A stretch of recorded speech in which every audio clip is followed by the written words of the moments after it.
Isa na namang mapagpalang araw sa ating lahat, mga kapatid. Sa video ito ay ating ibabahagi ang isang pamamaraan kung saan ating bigyan ng leksyon ang taong may ginawa sa iyo ng masama. Gaya ng pagnanakaw, ikaw ay pinagbibintangan, ikaw ay inaabuso o tinatapakan ang iyong karapatang pantao. Kung ikaw ay nakaranas ng ganitong pangyayari, ang video ito ay para sa iyo. Pero bago ang lahat ng yan, kung bago ka pa lang sa channel na ito at gusto nyo ang mga ganitong usapin, ay inaanyayahan ko kayong pindutin ang subscribe button at ang bell icon nang sa ganon ay lagi kayong ma-update sa tuwing may bago tayong upload.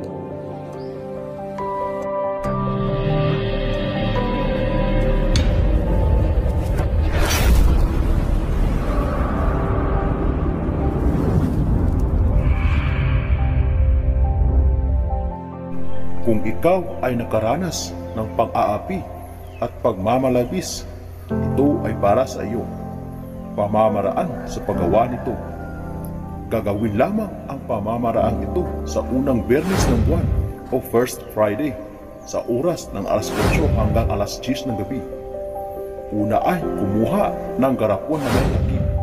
Pwede kahit anong lalagyan basta't ito ay may takip. Kumuha din ng larawan ng tao na iyong gagawan ng ritual o ang iyong target. Sulatan ang picture ng kanyang buong pangalan na naka-all capital letters. At saka sa ibaba ay isulat ang kanyang naging kasalanan sa iyo. Kumuha din ng 7 pirasong sili, 3 kanilang kulay itim. Kung walang itim, pwede ang puti, pero mas maganda o mainam kung ito ay itim. At kumuha rin ng 3 piraso ng pako na may kalawang. Bawal po gamitin ang bago, dapat po ito ay may kalawang na. Ito na po ang gagawin. Una ay buksan ang garapon at ipasok ang 3 kandila. Dapat ito ay sindihan at dapat ito ay maubos sa garapon. Pagkatapos, sunod mong gagawin ay ipasok sa garapon ang larawan o picture ng iyong target. Sunod ay ipasok ang sili. Dapat ito ay nakapatong sa picture o larawan at ito ay durog na. At sunod mong gagawin ay ilagay ang 3 piraso ng pako sa ibabaw. Kung naisagawa mo na ito, ay magdasal ng 7 sumasampalataya hanggang sa ipinako sa krus at sambitin ang pangalan ng target.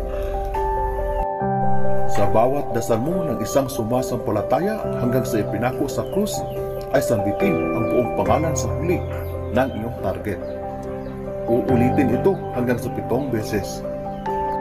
At pagkatapos ay iihip ito sa loob ng garapon bago mo ito takpan at alugin ito ng 13 beses.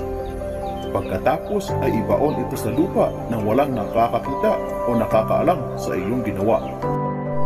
Pag naisagawa mo po ito ng tama ay tiyak mamalasin at magkakaroon ng maraming problema ang tao na ginawan mo nito.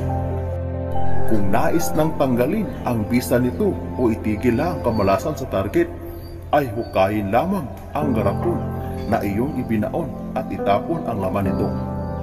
Ito ay pagbibigay lamang leksyon sa tao. Huwag itong gawin sa taong wala namang kasalanan para naman maiwasan natin ang karma o masamang balik nito. Gawin ito ng may pananalig, paniniwala na ito ay magkatotoo at gagana para sa iyo.